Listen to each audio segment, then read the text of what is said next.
All right. Okay, we're starting, guys, and you can take a minute or two to talk while the notifications go out. And I'll tell you when the So there are notifications going out. Yeah. All right. People are watching and listening. People are watching. Hey, people. You can share with your own phone if you like. Hey, there we go. And I am. We're on here on social media posting. Yeah. And no likes yet, but that's all right. People No just likes? get no likes. Oh, likes. Oh, likes. You Like haven't got people. you haven't got your notification yet, huh? Not there, yet. There you. Oh wow, Yeah. here they pop. They're popping up. They're popping up right now. All right. Yep, we are live. We are we Hey. Hoorah! Good morning. Good and thanks for starting your day with Kilroy's Conversation. A great way to begin a Saturday.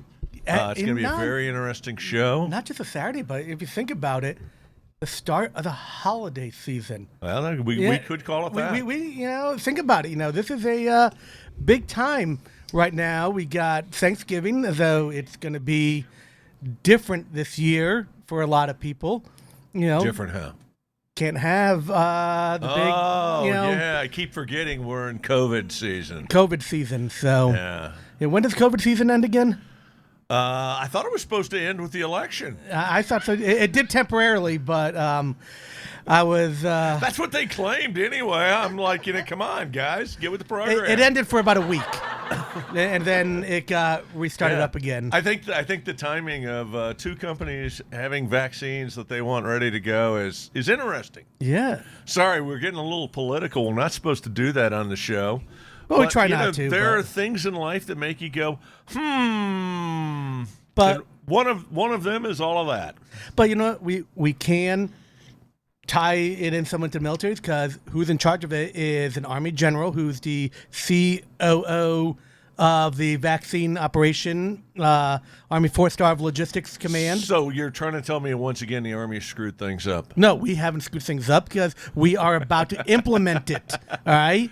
It's not ready yet. We have, what are they in briefing yesterday? Over 100,000.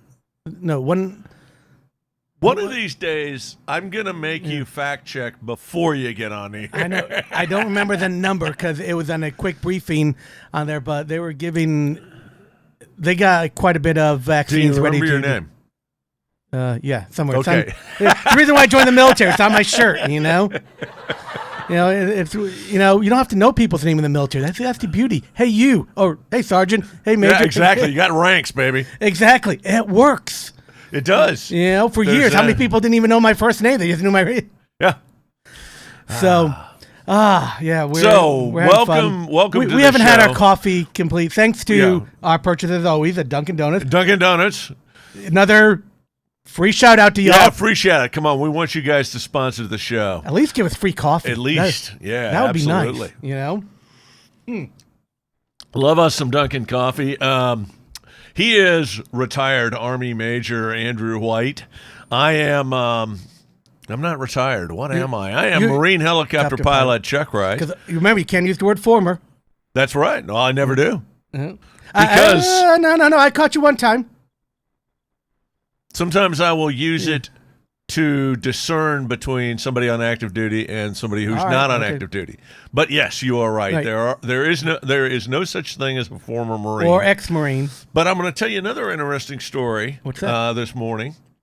It's very interesting. If you were to refer to the General of the Army, I assume that's what his title is, the top general in the Army. Chief of Staff. Chief of Staff.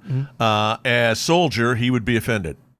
If you were to call the secretary, the chief, what is he called? The CNO, Chief of Naval Operations, Chief of Naval Operations, which I believe is the top naval officer. Should be. If you were to call him sailor, he would be offended. But if you were to meet the Commandant of the Marine Corps and shake his hand and say, "Damn glad to meet you, Marine," he would be honored. Well, what do you call an Air Force guy? Airman? I don't know. You'd have to talk to the concierge at the hotel to find out. Or the whoever the marshal is at the golf course. There we go. You're definitely going to find him on the golf course.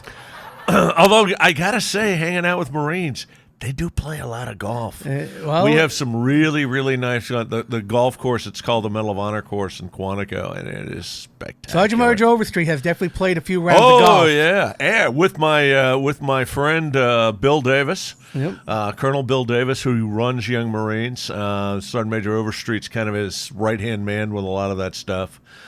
Great Marine who continues to serve. His wife was also a Marine.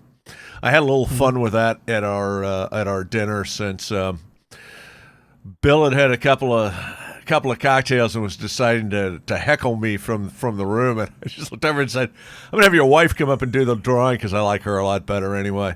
But no, Bill Davis, absolutely great guy, and they do have a ton of fun playing golf.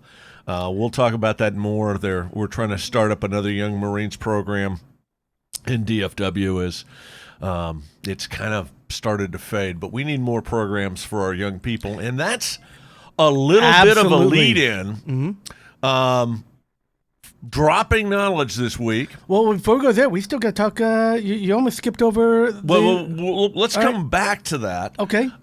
Because we've created a great segue to talk about service, but unfortunately, this weekend will be the we determined the 57th anniversary of the assassination of John F. Kennedy. So if I could get our production guys to pay attention and throw up our picture of John F. Kennedy. Yep. Because they're busy over there talking and I think it's important for them to really I pay them with coffee, and this is the and munchkins. Don't forget munchkins. Munchkins, yes, yeah. and munchkins. Assorted munchkins. You know, but yeah, there he is at the helm. Would that be the helm? That's sounds good to me. Sure. I mean, I'm not a Navy guy, so I'm not a squid either. So yeah, we're just gonna call it. I mean, that looks like a steering wheel, doesn't it? Yes, it is a steering wheel. So is that what you call the helm? What do you call that? Is it a steering wheel? Okay, so again, our Navy guys need to if there's a Navy guy listening, the wheel of a PT boat, is that the helm? Yeah.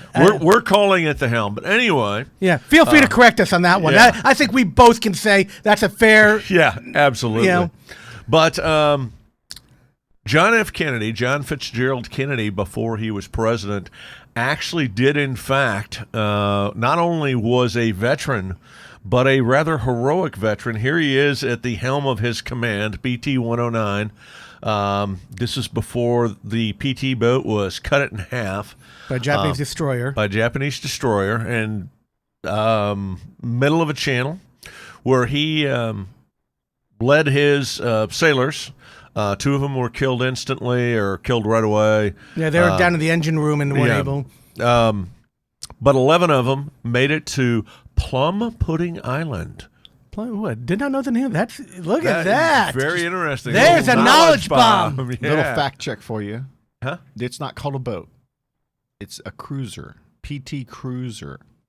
Interesting. I never knew that. He's correct because another fact check knowledge bomb, I'll drop it over there. The only thing that's a boat in the Navy is a submarine. But what branch of service has more boats than the Navy? I'm going to guess the Army. That is correct because all of our Bridgewater lanes are called boats. Interesting. So we have more boats than the Navy. Well, let's see if you know this one. All Since righty. we're tangenting off, which my wife tells me is terrible. But it's fun. We're going to jump into a tangent here. So what branch of the service has the most airframes? Oh, come on. I set Army, you up. Yeah, the Army. But, the Army. But no but about it. They I was have thinking, more airframes than all the other branches combined. But I was going to give you one. It's a Coast Guard reference. I believe they fly more real mission operations, especially these days, than any other branch is Coast Guard. Now we're segueing into the segue because today's show will feature my friend Scott Huessing, who wrote Echo and Ramadi, and we'll get to that. He is at the airport. He is going to be zooming in as he is zooming out, and we will get to that. And we're going to get to John F. Kennedy's inauguration, so we'll get back to our first tangent. Right. But yeah, it's important. 57 years ago, right here in right Dallas. Have you been down to Daily Plaza? Yes. It is.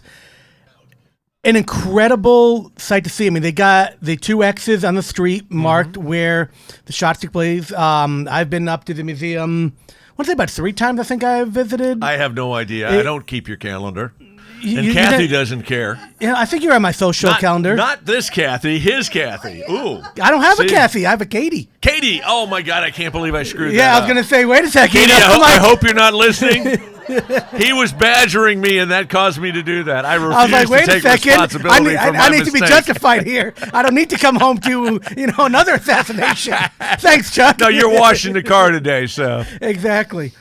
But it's an incredible museum to visit. One of my favorite. I'd put it in there as just a very impressive museum, the history, and I mean, let's face it, Camelot, I think, still lives in that building. We see what it was, like the pre-years, how they have it set up, everything. And of course, I've been, going to school in Rhode Island.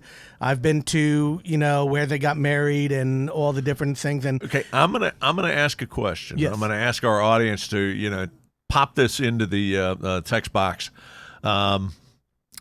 I fear I am the only one in the room who will remember where they were, if they were even born, where they were when they heard JF Kennedy was shot. Well, I know where I was when I heard he got shot, but it wasn't when he actually got shot. I was in the classroom in school. They were learning about it. Sorry, it was Yeah, so you weren't even born yet. I wasn't a twinkle. Yeah. I don't think anybody was Kathy. No, my parents weren't even married yet. But it was not. I mean, they were married not too long after that. You were born out of wedlock? No, I'm sorry, that was rude. No. But my I didn't mom figure you were born. No, yet my either. mom though was working part time. She was finishing up college at UT. She had come home, and my grampy had given her and a girlfriend of hers a job at Southwestern Bell in downtown Dallas. So she saw JFK as he drove by in the parade. Oh, wow. Literally, her and her girlfriend, by the time they saw him and the First Lady waved, went back up, grabbed, I think it was a Friday during Lent, so good Catholic girl grabbed a tuna fish sandwich and sat down in the break room, and that's when the news came on. So they literally saw him minutes before. Yeah. So I actually do remember where I was. Where were you? I was as I've said before, I'm an Air Force brat. It was at lunch. We were in Edwards Air Force Base, California. We were at the elementary school. It was lunchtime, and they announced it over the speaker, and I remember just the silence of the room. People were absolutely stunned. Now, I got a question for you, because this is interesting, and you bring up a great point. When you first got the word, was it that he had been shot or that he was killed? I'm curious how that information got remember. Brought out. Keeping in mind, I was in the first grade. Okay. So, I was probably at about a core competency of an Army second lieutenant. Oh, sorry, that was rude. But no, I don't remember, but I know that there were a lot of stories about that. So I'm going to share one story about my mom. My mom is 90 years old, getting ready to be 91. She is in the teacher's lounge at Randolph Elementary School, and they were talking about where they were, the standard question, where were you when Kennedy was shot? And she goes, well, can you remember where you were when Pearl Harbor was bombed? And she was only in the room who could do that. And there was one teacher was looking very perplexed, and finally she looks up and she goes, Ted Kennedy was shot? Poor girl just didn't get it. But one of the things, and it's one of the things that we had talked about as we were getting ready for the show and talking about honoring John F. Kennedy. Very, very interesting man. Unbelievably interesting man. Unbelievable family. And here's the fact that you don't know. How do you know? I know this because I've never shared this with you.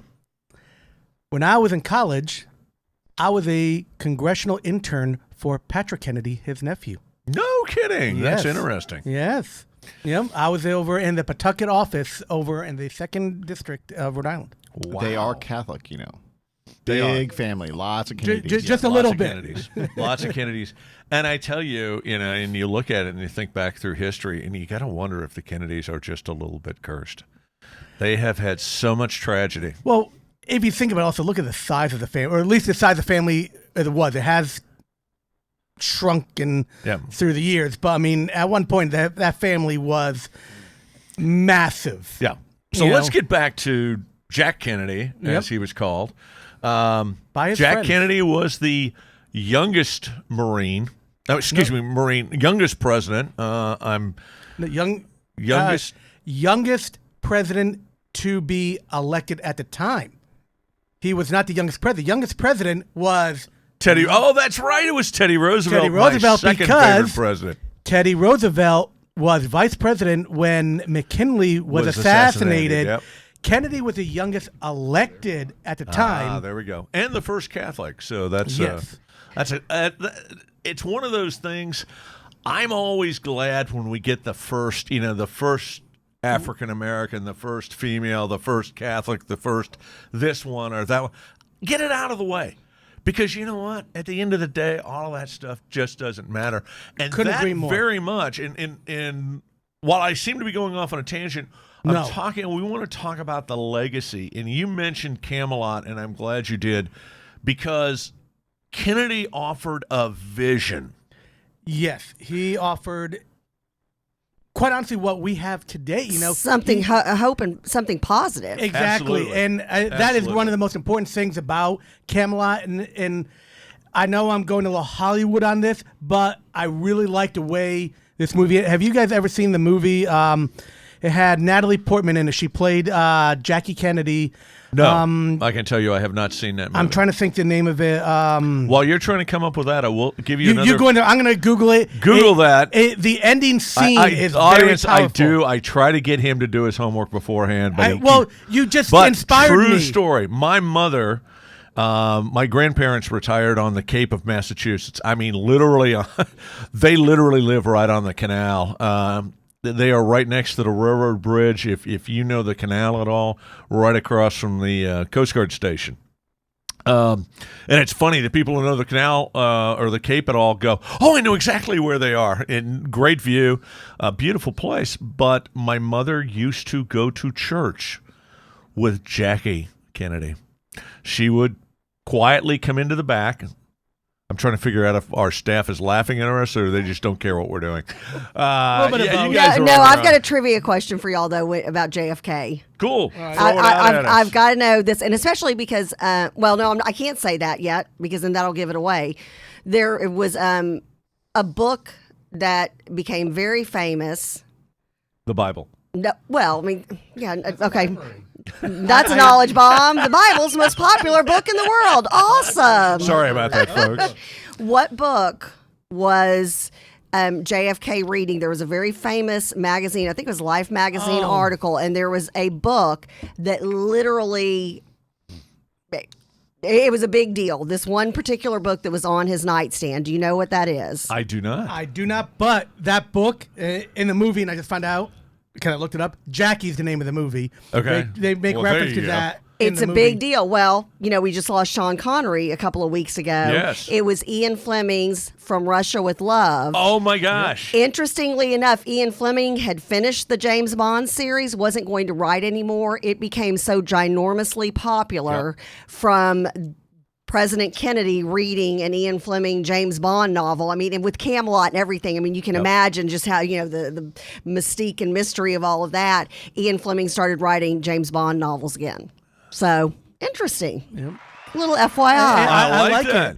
I like that. Back to Kennedy. I mean, not only was he a visionary, I'm engrossed right now in watching the series The Wright Stuff on National Geographic, which is, if you have not watched it, pretty awesome. Have you seen it? Getting ready to start. That's our Thanksgiving. Let me tell you, episode 8, primo episode. Cool. Anyways, but again, our tangents. But that's not so much of a tangent. He really we saw went the to future the moon because it was there. Yeah, and he challenged America. And is now a good time for me to read? One second. All right. Because you brought up the NASA project, we talk about government is often very, very inefficient, ineffective, et cetera, et cetera, et cetera. But there is a revolution going on right now that is just absolutely has exploded for the last 10, 12 years. That is solely, we can point at its development solely to NASA. Can you tell me what it is? SpaceX? No. Come on, Kathy, you're even looking at your cell phone. Oh, technology. Your smartphone. The technology behind computers. Right. Now, when we married that with the technology that the Army created, not Al Gore. You mean Al Gore did not invent the internet? No, as a matter This of is fact, breaking he did. news on Breaking Kilroy's news. Conversation. Al Chuck Gore, Wright. Chuck has just debunked Al Gore inventing the internet. Yeah, it was You heard actually it here created first. by the Army group at McLaren, and I can't remember the name of the fort there, but in McLaren, Virginia, basically the Army's research and development, and what the internet Over in originally Aberdeen Proving for. Grounds. No, that's where they test the rockets. Anyway, what he was trying to do was create a combat effective communication system, because as anybody who's been in the military knows and done an operation, the communication is always screwed up. No. So when Kennedy said we will go to the moon because it is there, when he challenged America, when he inspired America, and I want to go back to, and if we can throw that other picture up of him at his inauguration, there are two pieces of his inauguration speech. One of them everybody knows. One of them I had the honor to read for the American College during their Citizen Soldier Award ceremony that they use, and I'll throw that up on our Facebook page. But go ahead and start. I'll start with the one that it's a line that any red-blooded American should know this, because this is probably one of the symbolic lines of Kennedy. I mean, hands down. And it is, and so my fellow Americans, ask not what your country can do for you, ask what you can do for your country.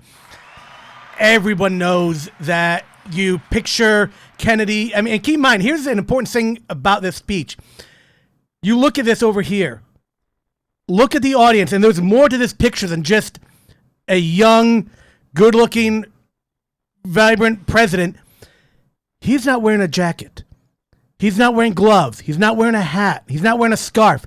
He's just in his suit. Yep. Everyone else out there, it was a very, very, very cold January 20th day.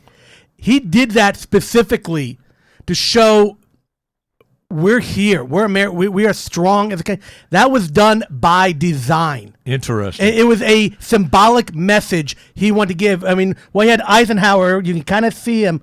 He's all bundled up. LBJ wearing a heavy coat. John Kennedy is not. And it was there to show the strength of our country. Well, he was all about image. Yeah. I mean, let's go back to the debate. Yes. Where, his opponent is sweating and looks disheveled. Richard Milhouse Nixon Yeah, was the opponent, by the way. yeah, and my wife always JFK, my wife jokes around. She's like, Kennedy knew how to apply makeup. Yeah. And he did. Yeah. And didn't he have, and I wonder, did this, I think it was an injury from the war, because he lived with debilitating he back had the back pain, brace. like that was one of the reasons horrible back pain. why the assassination happened the way it did. If he was not wearing a back brace, he would have leaned completely forward and would have been out of, even from the book depository. His back brace actually, when you see him go like this, it basically prevented him from leaning forward and getting out of the out line of harm's way. Back to Kathy's point, yes, as a matter of fact, it's talked about. I read a recent PT 109 book. I say a recent, I read it last year, because I've become fascinated with the man. Mm-hmm. You couldn't help but being fascinated with him. Absolutely a charismatic, incredible individual. But yes, as a matter of fact, that injury, and let's talk very, very quickly. We're vamping a little bit because Scott is trying to zoom in, so we'll talk about our book of the month as soon as he's available. Mm-hmm. But he was put in for the Silver Star for his actions, and he had been on the swim team at Harvard. I did not know that until this past week. Well, you got to keep in mind. He let's finish this. His leadership was at least partially responsible for saving the lives of 10 of his crewmen. There were 11 of them who survived the ramming by the Japanese destroyer, and I forget the name of the destroyer, not really important. But They actually swam 3.5 miles across open water to get Shark-infested open water. Shark and crocodile infested. Did not know about the crocodile. I did. And it made sense if you've ever been to that part of the world. Lots of crocodiles. There are lots of nasty critters down that way. But he swam, but then he went back out on 2 different nights carrying a shipboard lantern that were able to bring ashore a bunch of gear. They stacked it on a couple of floating planks, and the planks had been ripped loose from the gun mounts. So they used the planks to put gear on to help with their survival. And Plum Pudding Island has, in fact, been changed to Kennedy Island now. I did know that. Yeah. So, but then he went out twice, swam out into the channel trying to flag down another PT boat or another naval vessel. They were eventually saved thanks to the efforts of the Coast Watchers. That's an incredible story of personal courage. These people risked everything, including a very violent death. The Japanese hated them. But they were the ones who gave early warnings. This is before radar was as effective as it was. And so they were a human radar system, but he was saved by them. His Silver Star was downgraded to a Navy and Marine Corps medal, which one of my favorite medals because it actually is the only one that has the term Marine Corps in it. Did not know that. He earned that in a Purple Heart, but he did, in fact, really exacerbate his problems with his back. He was not the healthiest person anyway. And kind of a lot like FDR hid his polio. It was something that it did hid from the public. And we just found out that Scott has zoomed in. Hey, cue him up. Cue him up. Let's bring him up. We'll talk about the Commander-in-Chief trophy a little later. There he is. Hey, Scott, how you doing? All right, cool. Glorious morning at Dallas-Fort Worth Airport. Yeah, I was going to say, now we can hit up Pizza Hut to be a sponsor as you're featuring them nicely back there. And I'm sorry, we had every intention of having coffee delivered to the hotel room, and we screwed it up.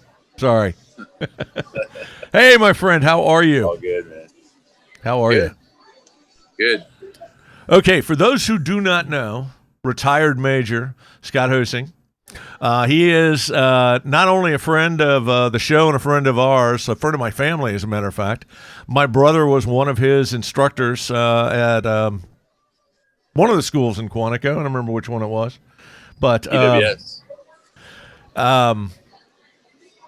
I totally lost my train of thought there. He is the author of Echo in Ramadi, which has been our, as we've been promoting for a month, our book of the month. So every month we're going to have a book that we feature, and then we're going to have the author on, and we're going to talk about it. So your inspiration for writing Echo in Ramadi, I'll start with a softball.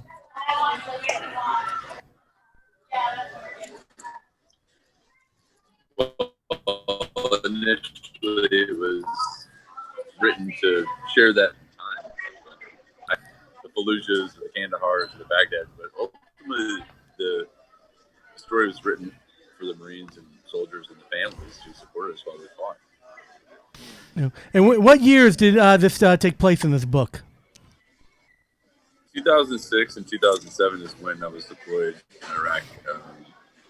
That's where the setting begins, and that was a pivotal point because that was when General David Petraeus and George W. Bush ordered the surge strategy, which flooded the battlefield with an additional 30,000 troops to really hammer down on those pockets of resistance that we just couldn't seem to crush down because it had become like a giant game of whack-a-mole where we'd hammer them down in Fallujah and they'd go to ground and then they'd pop back up in another city. So as part of the 15th Marine Expeditionary Unit, we were thrust in as the commanders pulled the trigger on the theater reserve, and that is what allowed us to really change the tide of the war as it was going in the country at the time. So talk about your role and the and talk a little bit about what I had this question worded properly and I'm stumbling over it. What happened? how was it that was different from your expectation?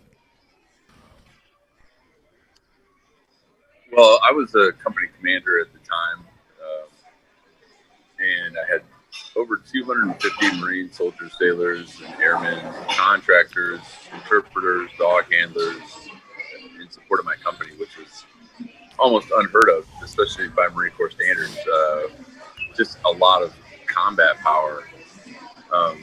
I'd been on other combat deployments before we were in Ramadi in 06 and 07, and a good number of my senior enlisted guys were veterans of Ramadi, first fight in 2004. And what's interesting was that even they remarked how much worse the city of Ramadi had gotten since they were there probably not much more than 18 months ago. And in contrast to other combat deployments I'd been on, it absolutely was the worst fighting I'd ever seen. And we were fighting day in and day out. I mean, 2, 3, 4, 5 times a day in direct contact with a pretty well-trained insurgent force. So we had our hands full. And a credit to the Marines and soldiers, they didn't underestimate the enemy, and they were really aggressive and were always taking the fight to them. And that was something that really stood out to me, is that the intensity and the duration and the skill which we fought in firefights, sometimes lasting up to 5 hours, was something that I'd never experienced. That, when you think about a firefight lasting 5 hours, that is unbelievably intense. From my combat deployment time, it is. I remember some engagements that lasted in reality not very long, but it felt like 5 hours. An actual 5 hour plus engagement is an eternity and then some. And the nerd in me immediately thinks about, how did both sides get resupplied with ammo? I mean, that's just an incredible amount of ordnance, ammo, everything being blown up, and it just doesn't magically get replaced. We actually invented logistical terms on the battlefield. One of them was called the Speedball ammo resupply, where they would palletize all of the different types of bullets and ammunition that we used, and grenades, and they pre-stage that back at the base, which was maybe 1,000, 2,000 meters away at times, and then they'd zip them out on trucks and hope those trucks didn't get blown up by roadside bombs. And we'd take the ammo, guys would run out into the street, start breaking it out. They didn't get shot at while they're grabbing more ammo, and that's how we did it. It was a lot of where the science meets art and vice versa. So, Marines are pretty good about thinking on their feet, and all of our military. Yep.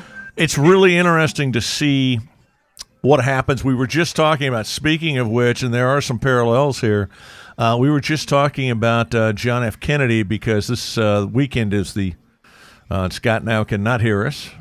He's trying to get himself situated. So there he is. Now he's got the headphones back on. We were just talking about John F. Kennedy, and it's the 57th anniversary this weekend of his assassination, unfortunately, right here in Dallas. Very much a black mark. Dallas is always we've always hated the fact that happened here. But he was driving PT boats, and they did a lot of the same things, because they were kind of out there at the pointy end of the spear, but that, being improvising, adapting, and overcoming. From a leadership standpoint, one of the things, and let me say this about the book, I read it. I read a lot. People laugh when they walk in my my office, because there's so many books, and they're like, "You just bought these. You haven't read them." I'm like, "No, I've read 2/3 of them or more." I mean, I haven't read all of them, but I've read a lot of them. No, what he's not telling you is a lot of them have more pictures than words in it, so that's the reason why. That doesn't matter. That does not matter. And some the of others them, are written in crayon, so exactly. So, but and I wanted to ask you, because it's not only a great book about combat, but it was a very interesting read about leadership. But I wanted to ask you, now that I've got you on the spot, and and that's kind of where I was going with my first question. What was going on leadership-wise? How was it different? You'd obviously been in combat before. And for those who don't know, Scott, he was a Mustang. He was prior enlisted. So he has a lot of experience, I guess is the right word. It's not the word I'm looking for, but we'll go on so you can answer the question. But your perspective is the word I'm looking for, both as an enlisted man and then as an officer. Talk a little bit about how that shaped you, and then, but very much what you saw in Ramadi. What did you take away from it that was important? Because a lot of it came through the book, or came through in the book.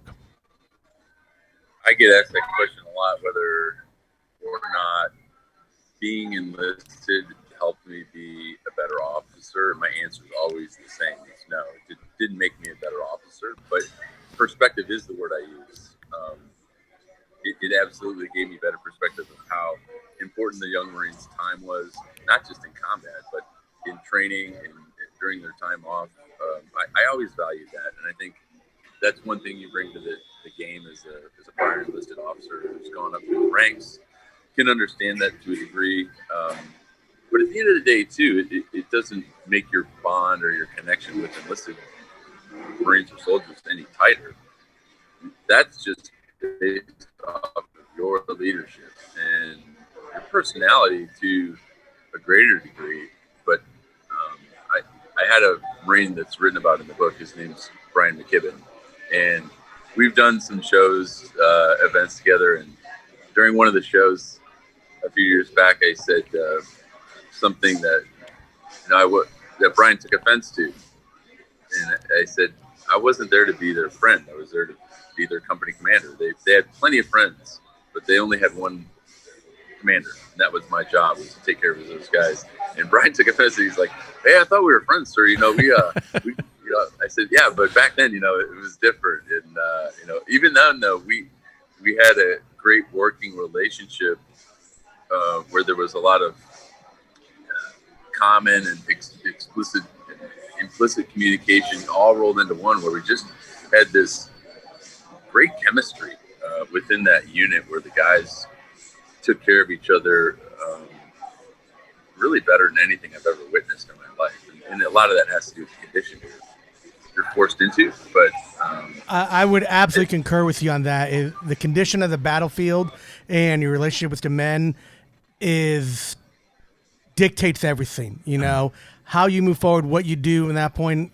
Scott, 100% agree with you on that all the way on that statement. Well, the one thought that I'd had when you were saying that, and this is one of those, I was never in your shoes, but you literally had to give orders that were going to lead to the death of some of your Marines. And that's just, there's an element of you can't be friends because you're probably not going to give an order to send a friend in to get killed. And it sounds harsh, but it is one of those realities of war. So I totally understand. I'm sorry your Marine was offended, but I think he probably gets it in the long run. Oh, he does. Yeah, absolutely. Like he's still on active duty this day, and is really crushing it. But he gets it. But I think that's important for any young leader to understand.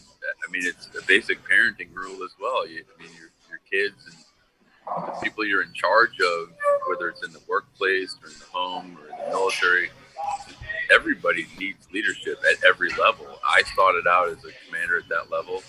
That everybody needs that, but there have to be lines of delineation that people know what their levels of responsibility are, and they can be held accountable to that. Just as I held myself accountable, I expected those I led to see me in that light as well. So it was important. That's where the leadership, is tipped in throughout the book. It's not just a book about war. It's not. It really isn't a book about war. I mean, it's just the backdrop that it happened in, but it really is a story about people and leadership and team building and overcoming adversity. And that's really, whether I do a show like this or I have some stranger from West Virginia call call me who never served in the military, when they make that connection, that's really well worth, the years I spent writing that book. And I'm glad you said that, because it's something that for our listeners that I really want to stress is that it is a book. It is a book about people. It is a book about leadership and teamwork and getting things done. It is not just your typical war book, because there's a lot of those. And, absolutely. I think every Navy SEAL now has a book. Isn't that a requirement to have a I think it is. when you retire as a SEAL? Being a SEAL. And I pick on that. Good hair and there are suntan. so many books out there, and Echo and Ramadi and it stood out. And in fairness, we had only just met when the book was recommended to me, so it wasn't any smoke I was blowing. Now, Scott has certainly become a friend. I think he has now about 1 million best friends in the country. And there's a story that I want to share. This is more about Scott. So you recently rode cross country on your motorcycle to do the eulogy at a friend of yours' funeral at Arlington. A duty that I am grateful I have never had to do. I can't imagine how difficult that was. But you were telling me the story that you were in a gas station talking to a gentleman about what you were doing, and he just handed you money for your project. And we're going to jump into Save the Brave here in just another minute or two. But talk a little bit about your experiences. Now that you've written the book, you've become a mini celebrity. Certainly in our community. Talk about, I'm curious how your perspective has changed, if it has. Well, that ride was something that was born out of tragedy and really showed us something great. My perspective of people hasn't really changed. I mean, you're right, I do know more of them. I'm completely humbled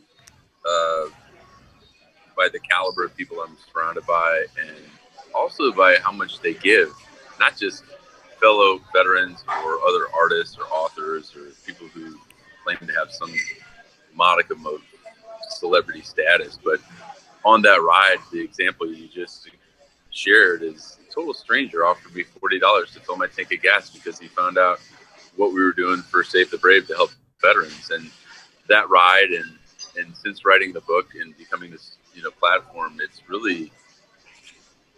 really has exposed the best parts of the human condition on multiple levels. I mean, you get a little bit of the crazy when you kind of barf your whole life into a book, put it on Amazon and Barnes and Noble bookshelves, and you use social media, but the majority of it is filled with just everyday people that want to connect and share a little bit about how their son or daughter served in the military, or how they were going to, or how the book affected them from a leadership standpoint, and really gaining an understanding of what our brave young men and women go through. And that's who I wrote the book for. I didn't write it for anyone in the military, really. I wrote it for the other 99% who need to know what these young men and women do, because the acts of bravery that I experienced and witnessed firsthand were just remarkable. That's what I want people to hear.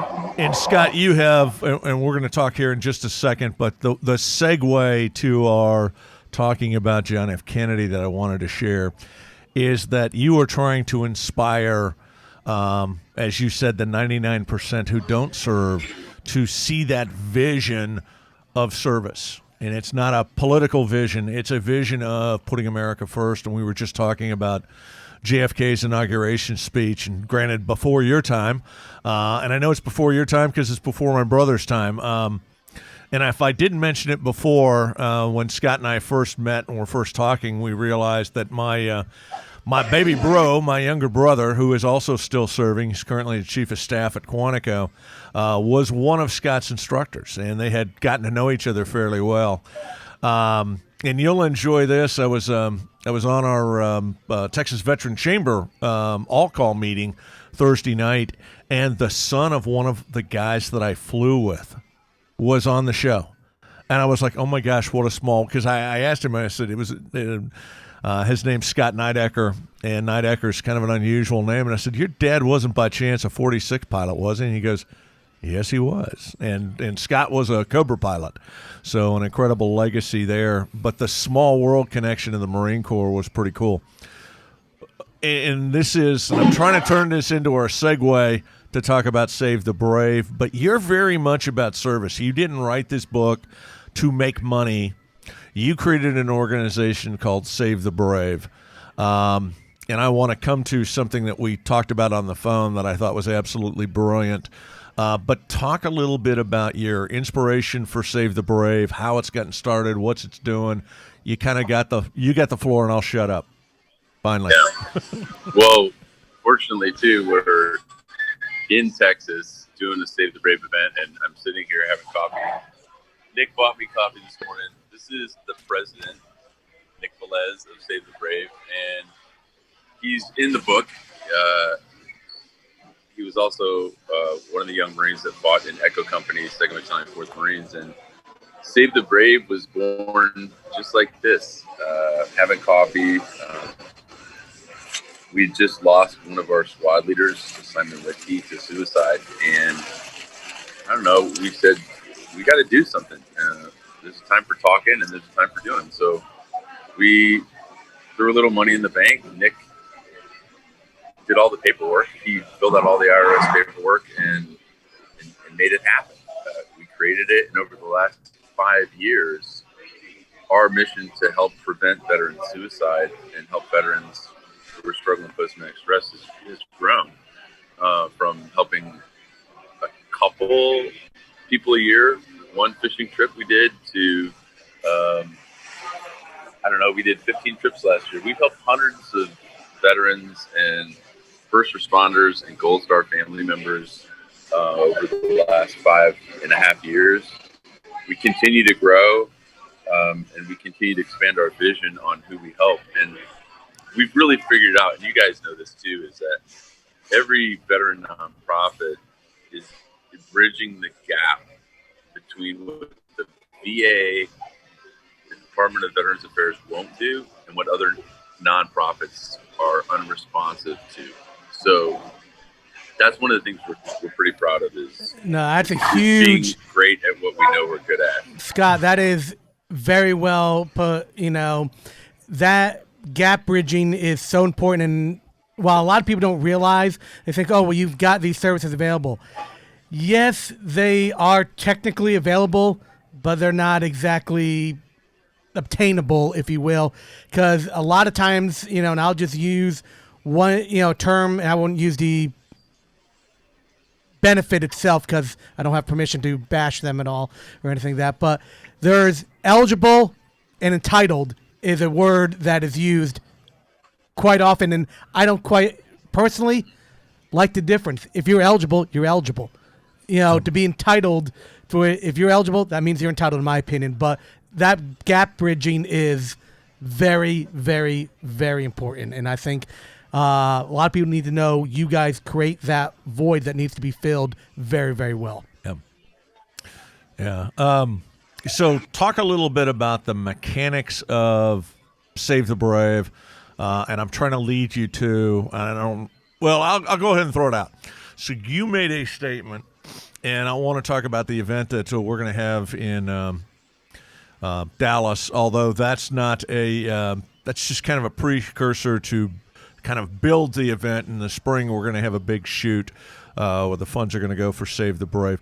But I'd like to hear a little bit more. And you talked about when we were on the phone, hey, if you raise $1,000, but the key is I want to find 100,000 people across the country who will do a $1,000 fundraiser. Talk a little bit about what that is. If you were to raise well over $1 million, what does Save the Brave look like? Well, one of the things that we have a vision for is we want to increase our scholarship presence. We want to include the family members in the outreach programs so they can be with their veteran. And our offshore fishing program is just skyrocketed. And a lot of people ask, hey, where's the money go? Well, I'll tell you where the money goes. 83 cents, plus or minus, go back to veteran programs. It costs about $1,800 to send one guy out on a boat to go deep sea fishing. It's an expensive hobby, and we've done 15 trips with about 10 guys on each boat at least this year. So we love that, but as we continue to grow, and what will I do with the increased resources is, one, bring the families in. These family members need to be surrounded by the veterans, and they need to understand that once the healing happens out on the water or at an event. We need to make a bigger presence within our first responder community, and we also need to pay the right people for the right jobs for the right reasons, because this isn't a hobby for us. Nick and I sit here today. We flew down here on our own dime, not out of company funds, to say thank you to the people of Texas who spent their money to win a rifle that Argyle City firefighter built for us. So, that was just one example. Eric built this rifle. He raised $10,000. So I said to myself, what if I had 1,000 people who all said, I'm going to do it in my own event. Chuck Wright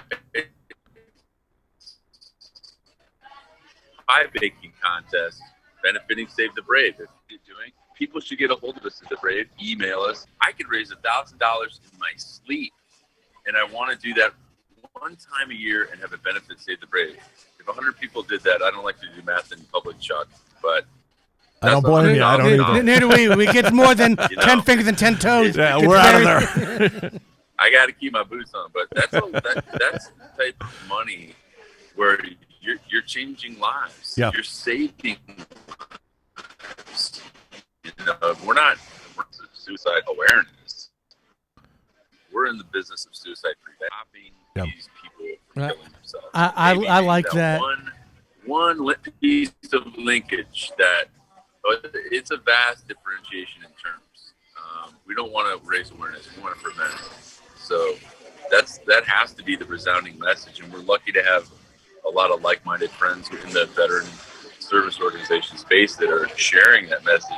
So we have some bandwidth to really stop the problem. I don't think it's ever going to be zero, but we're helping do our part. Again, you can talk about doing stuff, or you can just do it. That's what we're all about. We love staying boots on the ground, but as we grow, we're bringing more and more people onto the team, because Nick and I have figured one thing out is that hey Nick, we cannot do it alone. So yeah. So, No, absolutely. So somebody wants to get in touch and help Save the Brave. How does one connect with you? Well, again, go to savethebrave.org is our website. You'll see what we're all about. We've got some great videos. You can follow us on Instagram, savethebrave.org on Instagram and Facebook. You can get a hold of me. Just type my name in, Scott Huessing, or Echo and Ramadi on Instagram. But a portion of the proceeds of my book go to Save the Brave. It's right on the back cover. You can pick it up and see it. It was non-negotiable between my publisher.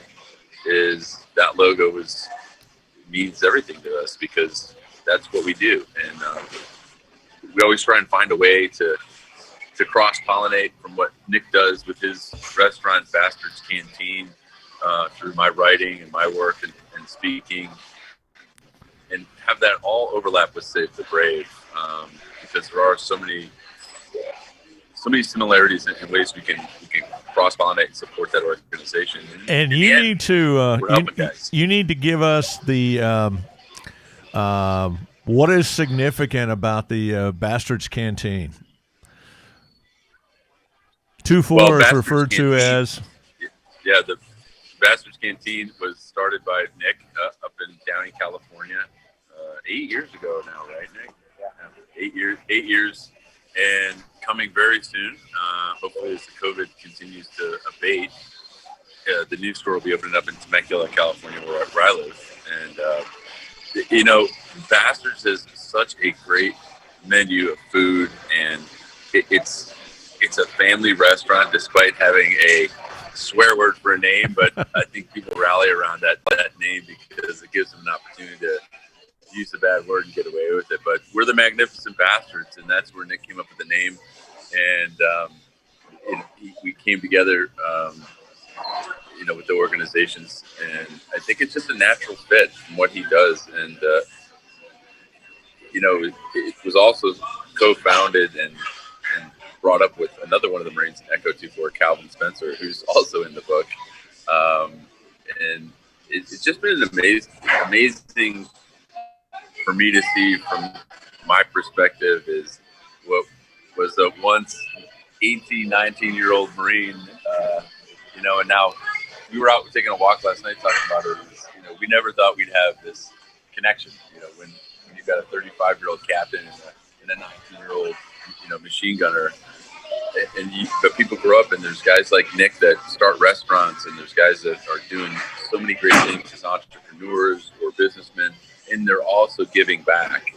We've got plenty of those guys here in Texas. But I don't know, we just love Texas. There's a lot. What's not to love? Of reasons. Exactly. I know there's a lot of reasons for us to try and move down here. Notwithstanding, we have a lot of support from people like you and just a ton of people that understand what we do, and they're down here helping Texas vets too, like Brian and Heather Cersei, who are doing the shoot that you mentioned, Chuck. That's a precursor. Still going to raise money, but that's just a precursor to the model that we're using moving forward, getting all these people to support what we do in their own way. Maybe shooting's not your thing. Maybe hiking is. Maybe horseback riding is. Whatever you're great at, just do that. And then come up with a plan on how you're going to execute it. And, that's the best way. Man, that's outstanding. Real fast for those. We military guys tend to talk in our own language, so let me explain what we're talking about. Echo is Echo Company. It is part of the 2nd Battalion of the 4th Marine Regiment.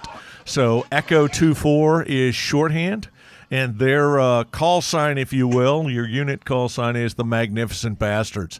So just so you understand the genesis, that was the word I was looking for.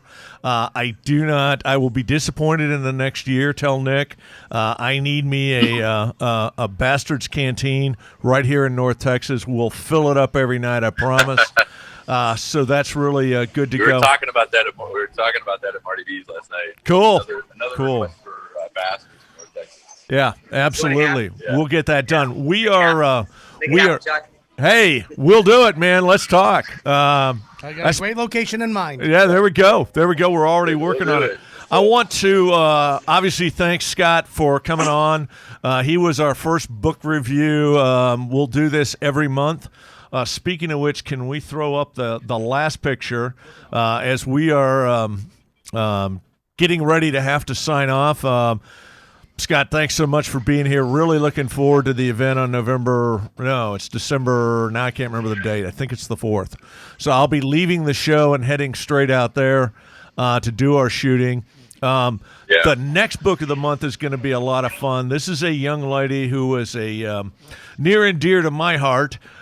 She was a crewman on it's a Dolphin. I think it's an H-65 the Coast Guard flies. Yeah, I know it's called the Dolphin. That's all I. Yeah. So, and hopefully we'll, with our black screen, get our book. There we go. The Hurricane Within, and Ashley Leppert. She is going to be on December 12th. So check this book out. Buy a copy of it. I read it. It's a great read, talking about what it was like to fly during Hurricane Harvey. It was an incredible national disaster, and our Coast Guard people did an absolutely incredible job First saving class lives. all the way. Yeah, just if you want to see America at its best, you see the response to Hurricane Harvey, where the Cajun Navy came flying down with their bass boats, little flat bottom things that we all laugh at. But my God, they were out there saving lives, and it was beautiful. They could have cared less what color you were, what your political party was. They were just out there to bail your butt out of trouble, which is the Coast Guard's full-time job. But the courage of those people and flying and pushing helicopters. And dedication. And dedication. I can't wait to talk to her. Obviously, big shout out to Scott and Echo and Ramadi. Check that book out as well. Like I said, one of the best small unit leadership books I've ever read, and I've read a bunch of them. I don't know if Kathy's shoulder hurts or we're getting the high sign to wrap it up. No, this is great. I need a copy of the book. Oh, there we go. Yeah, we have requests. We have requests. We will make sure the crew all gets autographed copies of those. Awesome. I've probably bought about 20, 30 copies of the book so far, so obviously I'll be buying some more. Want to thank everybody for tuning in with us tonight. To my partner in crime, retired Major Andrew Wright, who is actually the founder of Kilroy's Conversation. Well, thank you, Chuck. As many of y'all know, we are getting ready for the holiday season, so we will be off next week, but we will be returning. I don't have a calendar. No, we're not off. We're just rebroadcasting. Rebroadcasting, so we will not be live next week. Yeah. But I'll probably be posting during Thanksgiving. Absolutely. Holiday, 'cause I got a few holiday ideas that I'm going to be doing. But anyways, we want to thank all our listeners. Scott, thank you so much for being on board today and sharing your book, your story, and most importantly, your leadership. That is something I think is, probably the most thing, and I'll have to take that from you on your book is leadership is what it's all about, because that is what we need in America today is leadership. And Charlie Mike. So, Scott is a pure example of Charlie Mike, and the code words for that are the letters that you use is continue the mission. And Scott is certainly doing that with Save the Brave. That is awesome. Yep. We're getting ready to wrap. Thanks, guys. We're getting ready to wrap things up over here. Scott, safe travels today for you. Can't wait till you get back All right, here. brother. Have you live in studio. Well, that's just about wraps things up for us today. We've got, next time you hear us, we're going to have all kinds of fun, good stuff. In fact, our next show, I think we'll probably be dealing with another American unfortunate situation. We have Pearl Harbor coming up. Oh, that's right. We'll be doing our Pearl Harbor show. Our We'll Pearl be Harbor talking show, about and that will be very, very special to talk about. So make sure you tune in and get ready for that. With that saying, I want to wish all our listeners and all Americans out there a very happy and safe Thanksgiving holiday.